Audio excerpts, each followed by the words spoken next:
Guys, for following Ian's announcements with a couple of announcements, but that's kind of the season that we're in right now. I'll do this quickly. We are in the middle of our Christmas offering every year. We ask you to pray about, consider making an offering above your regular giving, maybe an end-of-year offering for some of you, towards some special projects that we need to accomplish outside of our budget. And the one for this year, just briefly, is expanding our parking lot. We are maxed out in our spaces as far as our parking lot, especially in high attendance seasons. And so we want to get some more spaces so that when guests pull in, they don't have to circle the building a couple of times to find a space. We want them to feel very comfortable getting right into our worship service. And so there's opportunities to do that through our online giving. If you prefer to give cash or check, just mark those in an envelope or on your check that is for the Christmas offering. And that'll continue through the end of the year. We also are in the final week of our Empty Stocking Fund project. I tell people it's like 3 weeks of chaos and then it's over really fast, and that's the way it always works. Thank you to those who worked last weekend. We got all the cans in boxes ready for dry goods to arrive tomorrow. I know some of you are signed up for tomorrow night, Tuesday night, Wednesday night. Help us get all the dry goods in the boxes. Then Saturday is our delivery day, and a lot of you have signed up either to help us load or to make some deliveries. And I just want to say, as a reminder, we join with other community groups. This isn't just our project. It didn't start as our project. We came alongside some of our community nonprofits and said, we'd just like to help what you're doing. Because of that, many people from our community will participate on Saturday. Some of them have been delivering food boxes the first weekend of December since they were kids. They did it with their parents, and they've continued the tradition because this has been going on for 60 plus years. So I say that to say, if you want to make sure you get to make a delivery, I would be here by about 7:45, no later than 8. Last year, 300 food boxes went out the door in about 45 minutes. It was just car after car after truck after truck. If you want to participate, don't sleep in Saturday. Get here early. Get your car in line around this side of the building. You'll see how it works. Always an exciting day to see how God uses us to serve our community. One last thing, you walked in today and everything was decorated and everything was beautiful. She actually comes to the second service. But if you see Robin Arrington, thank her. This is her project. This is what she loves to do. And she spent a good bit of her Thanksgiving week on our campus, making sure our building was ready for today. So we are very, very grateful for Robin. We are starting a new series today. It's maybe not as an iconic symbol as some other Christmas icons. It's not quite to the level of Christmas trees or stockings, but snow globes are, for the most part, identified with Christmas. I know there's like summer ones and like rip-off seasons, but come on, let's be honest. It's really for Christmas. Snow globes created for Christmas, and there's all sizes. There's like the size you set on a shelf.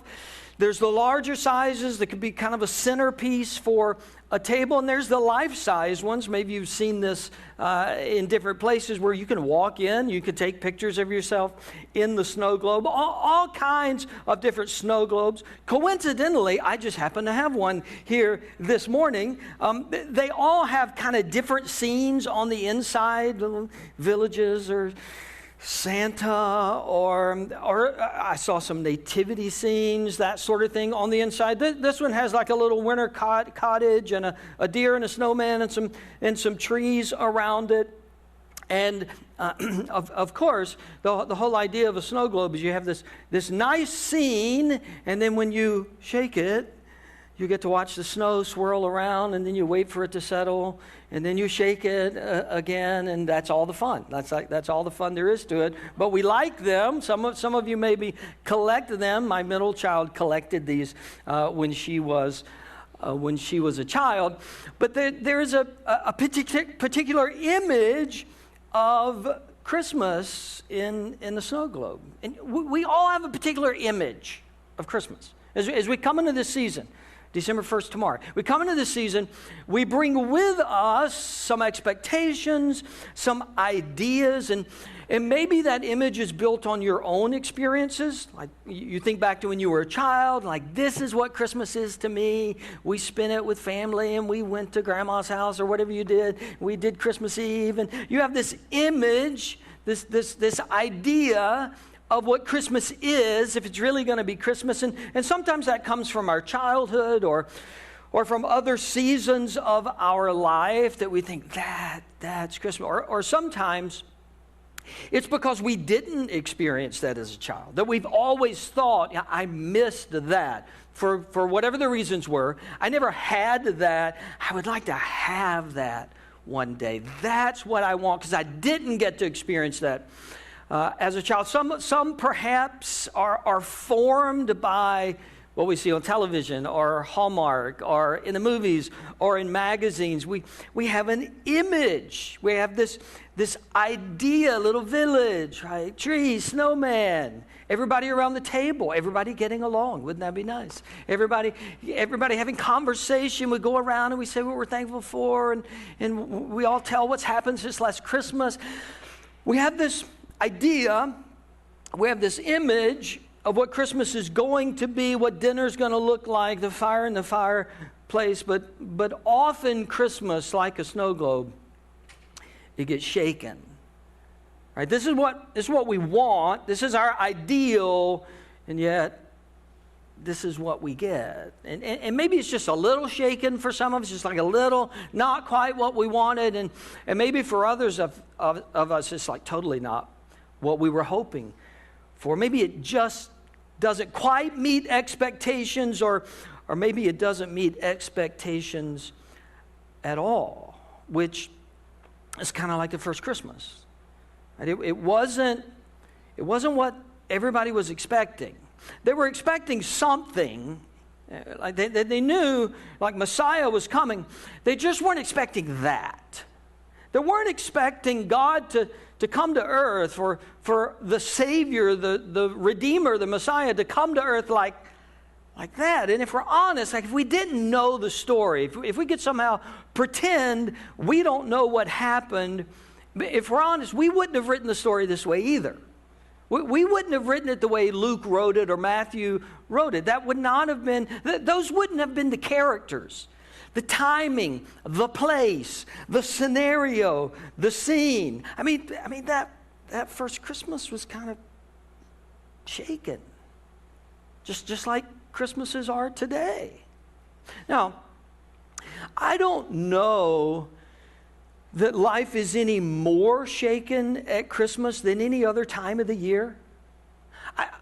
I do think that in contrast to what we expect this month to be, it highlights where our expectations aren't met.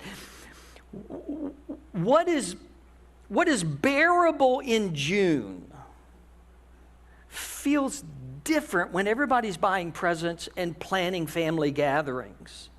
You know, that emotional or relational tension that is there in September, and we know it's there, and it's always there, it just feels different for a lot of us. When the backdrop is fun commercials and family gatherings and trees and decorations. Again, I don't know that life gets any more shaken at Christmas, but it feels different. It feels heavier for some of us as we enter into this season. It feels not like what we were really expecting. And so for this series, we're going to talk about areas of our life, areas of our spiritual lives, our kind of emotional lives, where things get a little off kilter, things get shaken. Here's where we're going to start today. Christmas is a story of shaken hope. Shaken hope. God's people have been waiting on a Messiah. They've been promised a Messiah, and they were hoping for one. Hope. When is he going to come? When is he going to be here? We are the lucky ones when it comes to this story, because we get to tell this story looking back. We know what God did. We know Luke chapter 2, and we know Matthew. Like, we know, all the details of this wonderful story. So it's easy for us to look back at the people of the Old Testament and say, well, of course, they should have waited. They should have had hope. They should have believed. And that's because within a few seconds, we can read an Old Testament prophecy and then we could flip to its fulfillment in the New Testament. And we draw a straight line. Like, well, of course, this is that. The people who were waiting for Messiah didn't have that luxury. A couple examples. Micah chapter 5.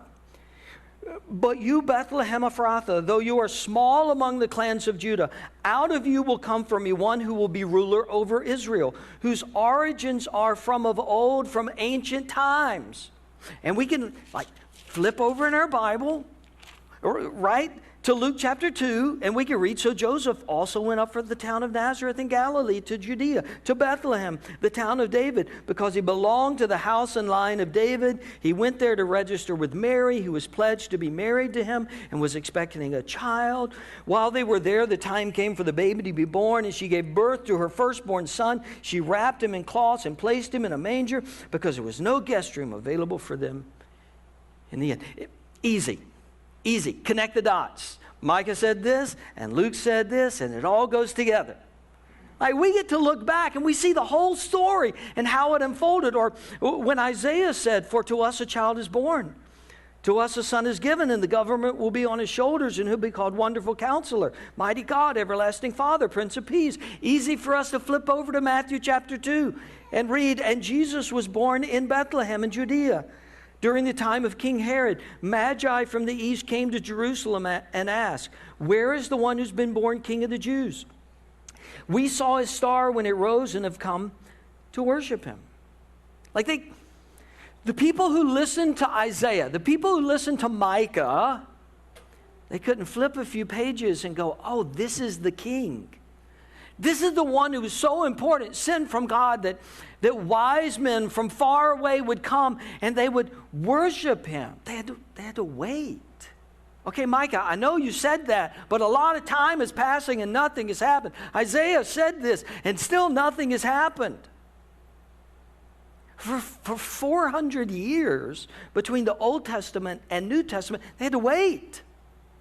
Without God speaking, without a prophet saying anything else, without a priest hearing from God and saying, just keep hoping, just keep waiting, Messiah's coming, nothing, 400 years. They waited, and they waited, and they waited. See, here's the part about hope that we don't like to think about.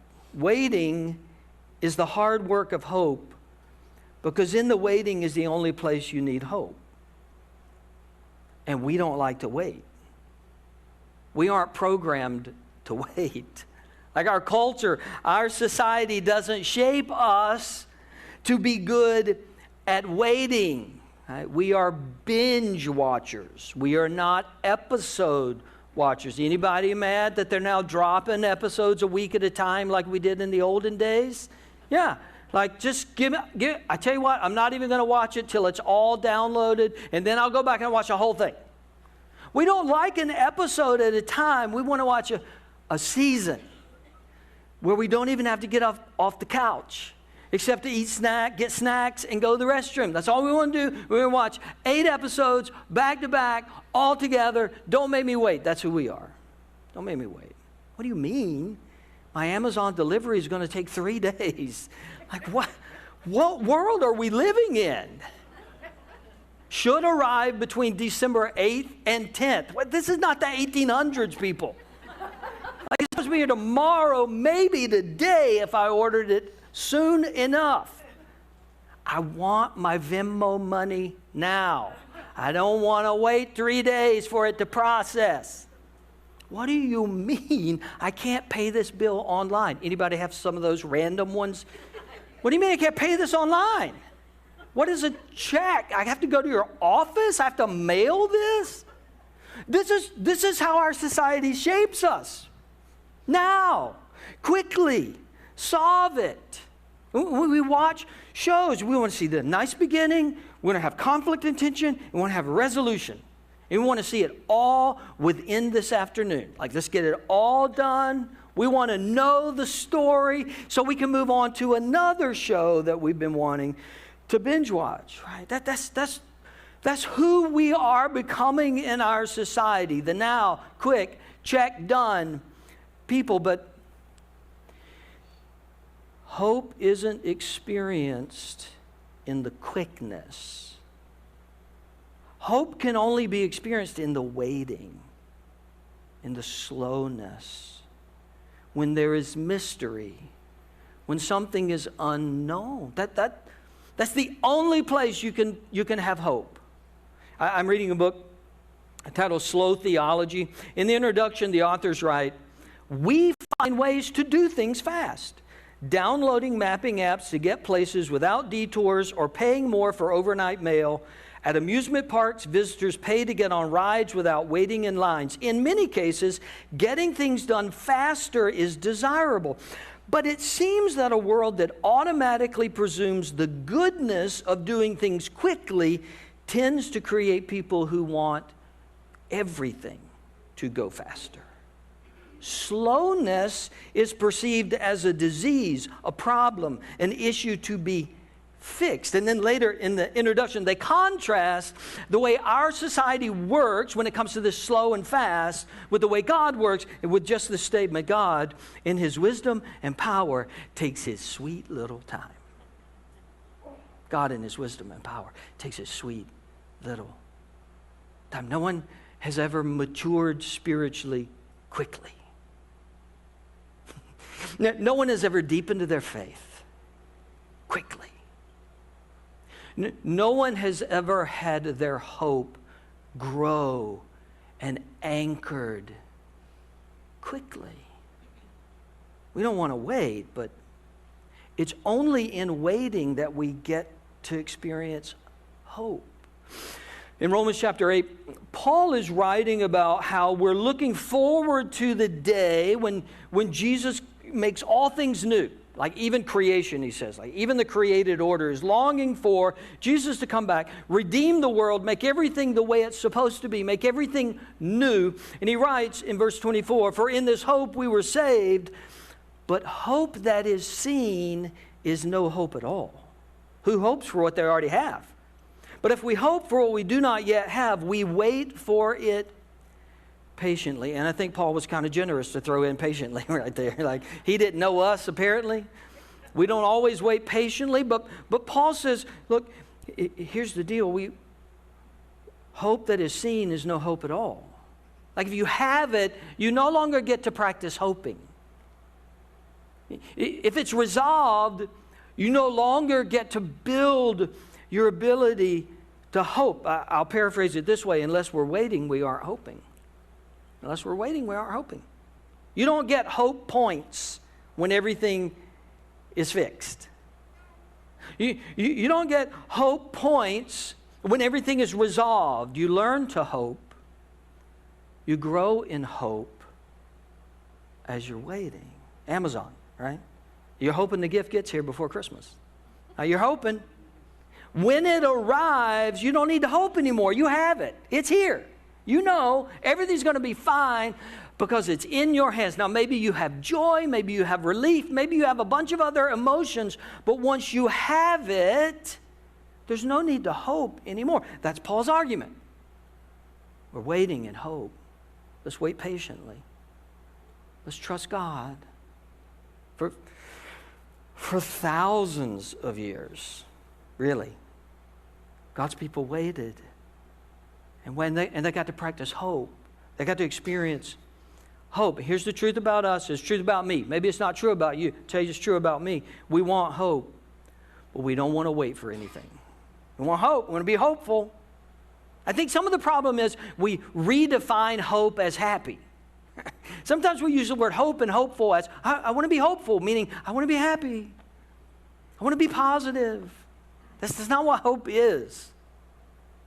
Hope is this confident trust in God as you're waiting, when things are difficult, when things are unknown, when there is great mystery. The psalmist says we wait in hope for the Lord. He is our help and our shield. This is the language of hope all throughout the Bible. Wait and hope are interconnected all throughout the Bible. We wait in hope throughout the Old Testament. For thousands of years, they were waiting. They were waiting. Prophets kept coming along saying, keep hoping. Hey, keep hoping. Don't give up. Keep hoping. And they waited hundreds of years. Keep hoping. And let's be honest. When hope and waiting continues on and on and on, it is easy to begin to lose hope, isn't it? We use that language. We're losing hope. Our hope is running out. And we use that language of hope fading. When we're in the waiting period for a long period of time, that begins to threaten the hope that we have. Here's the strange dichotomy of hope. Waiting is the environment for hope to thrive. Like you have to be waiting in order to hope and to develop hope. Waiting is the environment for hope to thrive. And waiting is also the environment for hope to die. That's tricky. Like that's confusing. Even the proverb writer said this: hope deferred makes the heart sick, but a longing fulfilled is a tree of life. Even the proverb, like the practical wisdom literature of the Bible says, look, it really is true. When you're in that waiting period, it'll start affecting you. It'll start affecting you. So waiting is this environment where hope can grow, but if we aren't careful, waiting is also that environment where hope begins to dim. You think the people in the Old Testament, hundreds of years, thousands of years, passing by, generation after generation. There was that temptation among many for hope to begin to die. And yet for some, their hope just continued to flourish.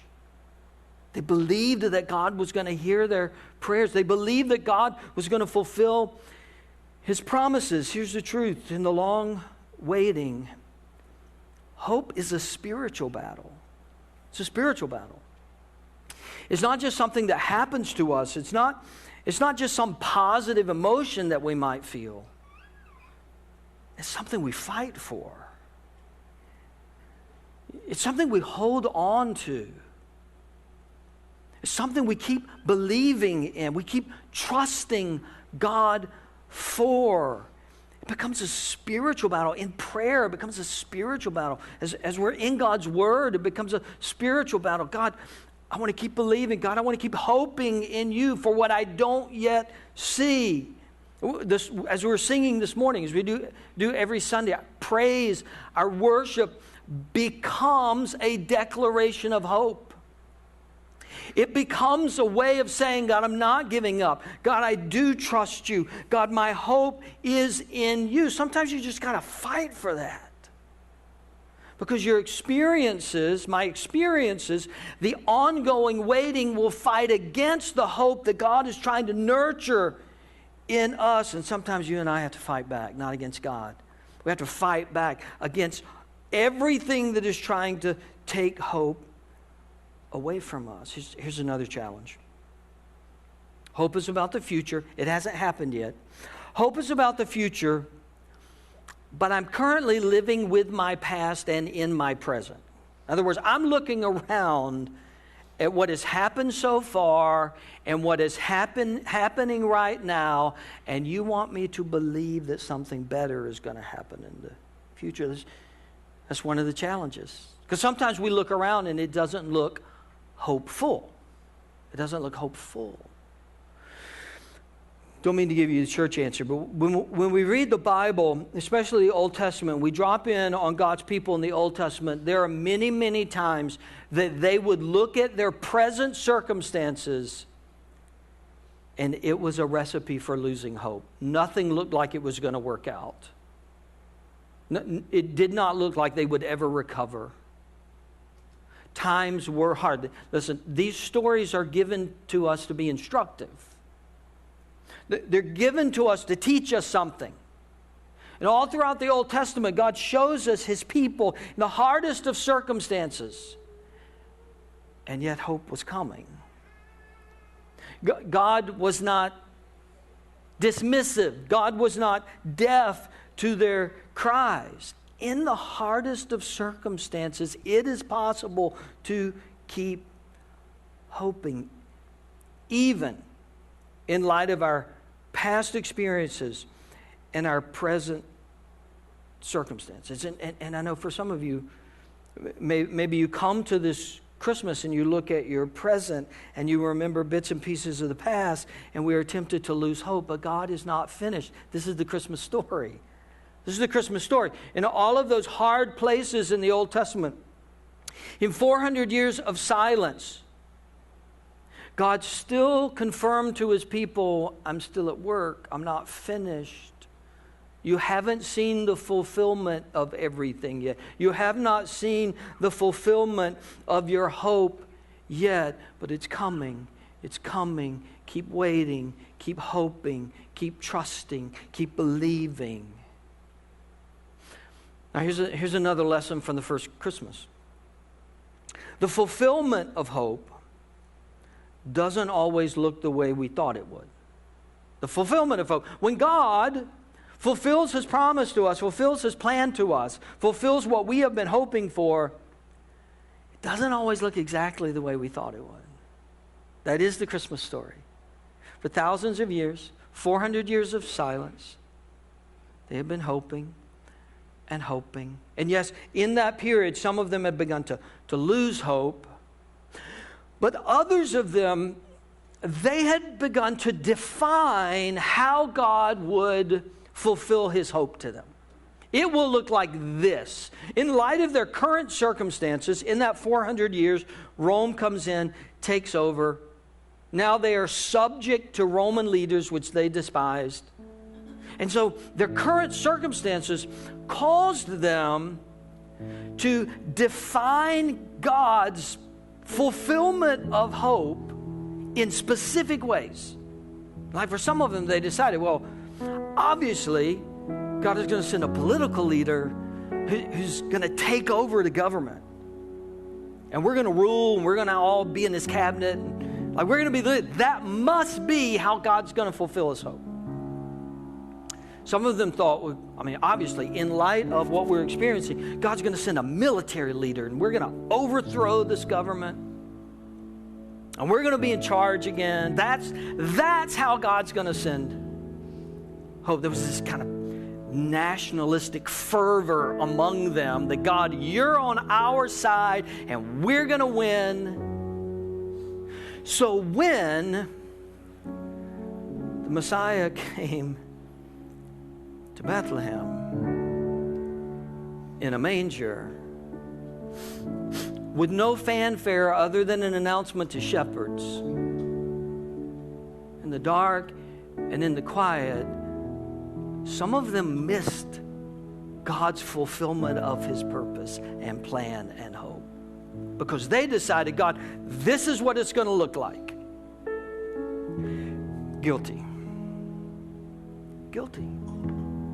Like sometimes there are things that I want in my life. There are things that I hope for in my life. And I think, well, God, you're going to do it like this, obviously. God, this is the way it's going to happen. And when that happens, then I'll know that everything I've been hoping for is worth it. The story of the first Christmas is sometimes God has a different plan and a different way to fulfill your hopes and my hopes and our desires and our plans, so that ultimately in the end, what you and I have to do is keep our hope anchored to the God of hope. We have to keep our hope anchored to the God of hope. And it's okay to have preferences and God, I want it to work like this. And God, I want this to be the resolution. That's human and that's normal. It's okay to have that. But at the end of the day, my hope can't be that, God, you're going to do it this way. My hope has to be, God, you are good in spite of all that I'm seeing right now. God, you are at work in spite of all that I've experienced up to this moment. God, you can be trusted in spite of how I see no answers right now, because you are the God of hope. You are the God that the Christmas story tells us fulfills his good promises to us. In Romans 15, Paul wrote this wonderful little blessing about hope, and I want to read it over us. Paul said, "May the God of hope fill you with joy and peace as you trust in him, so that you may overflow with hope by the power of the Holy Spirit. May the God of hope fill you with all joy and peace as you trust in him." That you may overflow with hope as you're trusting in him. Hope builds. You're still waiting, but you're trusting in him more. You're still waiting. You don't see the answer yet. Your circumstances don't suggest there's an answer coming, but as you trust in him, you begin to overflow with hope. He is the God of all hope. Every December, this story gets reinforced to us. They were waiting, and they were waiting. And many were faithful, and even they were surprised when Jesus came to a little town called Bethlehem. The Savior of the world took on human flesh, and the hope of all of our hearts, that we would be united relationally with our Creator. The plan was revealed in that child. Would you pray with me?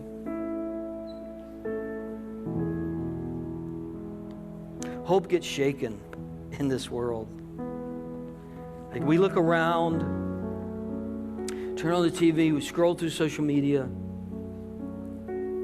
We look at our own circumstances and relationships, and it is easy to feel like hope is shaken.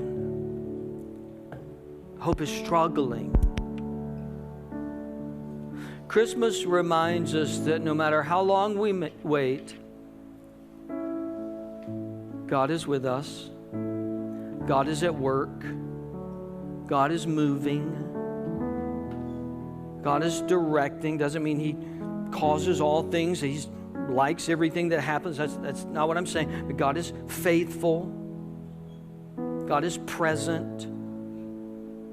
God is redeeming. Whatever there is in your life that is causing your hope to fade, trust in the God of hope. Renew today your confidence that God never fails. God, we thank you. You are the God of hope. You can cause us in the waiting, in the hard moments. You can cause us to trust you more, our hope in you to grow more and more, to believe more and more, for our faith to be grounded more and more in you. In this Christmas season, I pray that would happen in the midst of all the schedules and calendars and running and stress, that we would allow our hope to grow. The band's going to lead us in a song, and we have prayer leaders who are going to be down front. If there's something in your heart you've been hoping for, and you want somebody to join you in that, somebody to pray for you, come to the front. We would love to pray with you during this time. Let's all stand. Let's worship.